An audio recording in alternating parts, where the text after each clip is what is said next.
بسم اللہ الرحمن الرحیم۔ السلام علیکم ورحمۃ اللہ وبرکاتہ۔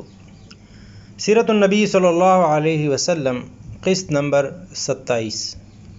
حضرت حلیمہ رضی اللہ عنہا کی گود میں۔ حضرت حلیمہ سعدیہ رضی اللہ عنہا اپنی چند ہم قبیلہ عورتوں کے ساتھ مکہ وارد ہوئیں۔ وہ کیسے آپ صلی اللہ علیہ وسلم تک پہنچی، اس قسط میں حضرت حلیمہ سعدیہ رضی اللہ عنہا کی زبانی وہ سب دلچسپ واقعات بیان کیے جائیں گے۔ ابن اسحاق جہم بن ابی جہم کی روایت سے حضرت عبداللہ بن جعفر بن ابو طالب رضی اللہ عنہ کی باتیں بیان کرتے ہیں کہ انہیں حضرت حلیمہ سعدیہ رضی اللہ عنہا نے خود یہ سارا واقعہ سنایا۔ حضرت حلیمہ سعدیہ رضی اللہ عنہا بیان کرتی ہیں کہ جب قبیلہ بنی سعد یعنی بنو حوازن، اسی بڑے قبیلہ کا ایک ذیلی قبیلہ تھا جس سے حضرت حلیمہ سعدیہ رضی اللہ عنہا کا تعلق تھا، میں کسی سال مکہ میں کئی بچوں کی پیدائش کی خبر پہنچتی تھی تو بنی سعد کی عورتیں ان بچوں کو اجرت پر دودھ پلانے کے لیے مکہ کی طرف لپکنے لگتی تھیں۔ پھر ایک سال ایسا ہی ہوا کہ مکہ کی معزز اور شریف خاندانوں میں کئی بچوں کی پیدائش کی خبر ملی، تو بنی سعد کی 10 عورتیں جن میں بھی شامل تھی، اپنے شوہر حارث بن عبد العزیٰ اور اپنے ایک شیرخوار بچے کے ساتھ مکہ کی طرف چلیں۔ یہ قحط سالی کے دن تھے اور قحط نے کچھ باقی نہ چھوڑا تھا۔ میں اپنی ایک سفید گدی پر سوار تھی اور ہمارے پاس ایک اونٹنی بھی تھی، لیکن واللہ اس سے ایک قطرہ دودھ نہ نکلتا تھا۔ ادھر بھوک سے بچہ اس قدر بلکتا تھا کہ ہم رات بھر سو نہ سکتے تھے۔ نہ میرے سینے میں بچہ کے لیے کچھ تھا اور نہ اونٹنی اس کی خوراک دے سکتی تھی، بس ہم بارش اور خوشحالی کی آس لگائے بیٹھے تھے۔ میں اپنی گدی پر سوار ہو کر چلی تو وہ کمزوری اور دبلے پن کے سبب اتنی سست رفتار نکلی کہ پورا قافلہ تنگ آ گیا۔ خیر، ہم کسی نہ کسی طرح دودھ پینے والے بچوں کی تلاش میں مکہ پہنچ گئے۔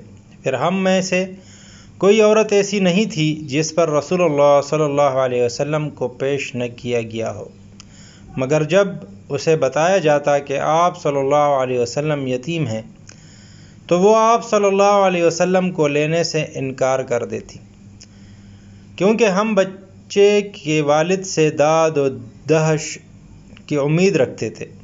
ہم کہتے کہ یہ تو یتیم ہے، بھلا اس کی بیوہ ماں اور اس کے دادا کیا دے سکتے ہیں؟ بس یہی وجہ تھی کہ ہم آپ صلی اللہ علیہ وسلم کو لینا نہیں چاہتے تھے۔ ادھر جتنی عورتیں میرے ہمراہ آئی تھیں سب کو کوئی نہ کوئی بچہ مل گیا، صرف مجھ ہی کو نہ مل سکا۔ جب واپسی کی باری آئی تو مجھے خالی ہاتھ جانا اچھا نہ لگا۔ میں نے اپنے شوہر سے کہا، اللہ کی قسم مجھے اچھا نہیں لگتا کہ میری ساری سہیلیاں تو بچے لے کر جائیں اور تنہا میں کوئی بچہ لیے بغیر واپس جاؤں۔ میں جا کر اس یتیم بچے کو لے لیتی ہوں۔ شوہر نے کہا، کوئی حرج نہیں، ممکن ہے کہ اللہ اسی میں ہمارے لیے برکت دے۔ یہ فیصلہ کر کے جہاں میری ساتھی عورتوں نے رات بھر کے لیے پڑاؤ ڈالا تھا، میں بھی رات گزارنے کے لیے وہیں ان کے پاس پہنچ گئی۔ وہ ساری رات میری آنکھوں میں کٹ گئی، کیونکہ نہ تو میرے یا میرے شوہر کے کھانے کے لیے کچھ تھا اور نہ ہی میری گدی اور اونٹنی کے لیے چارہ تھا۔ میرا شیرخوار بچہ عبداللہ ساری رات میرے چاتی چھوڑتا رہا، لیکن چونکہ میں خود اس رات فاقہ سے تھی تو میری چاتیوں سے دودھ کہاں سے اترتا۔ خیر، وہ رات تو میں نے جیسے تیسے جاگ کر کاٹ لی اور صبح ہوتے ہی وہیں یتیم بچہ لینے چل دی۔ یہ بھی خیال تھا کہ اس بچے کی ماں سے اتنا تو پیشگی مل ہی جائے گا کہ جس سے میں اپنے اور اپنے شوہر کے لیے کھانے پینے کی کوئی چیز اور اپنی گدی اور اونٹنی کے لیے چارہ لے سکوں گی۔ جب میں نے اس بچے کو لینے اس کی ماں کے پاس پہنچی تو وہ مجھ سے بڑی خندہ پیشانی سے پیش آئیں اور اپنا بچہ مجھے دیتے ہوئے اس کی دودھ پلائی کی جو رقم مجھے دی وہ بھی میری توقع سے زیادہ تھی۔ اس کے علاوہ وہ بچہ جسے میں یتیم سمجھ کر مجبوراً لینے آئی تھی اتنا خوبصورت تھا کہ میں نے اپنی ساری زندگی میں اس سے زیادہ خوبصورت بچہ کبھی نہ دیکھا تھا۔ وہ جب میری گود میں آیا اور پھر میرے سینے سے لگا تو مجھے اتنا سکون ملا کہ جس کا بیان کرنا مشکل ہے۔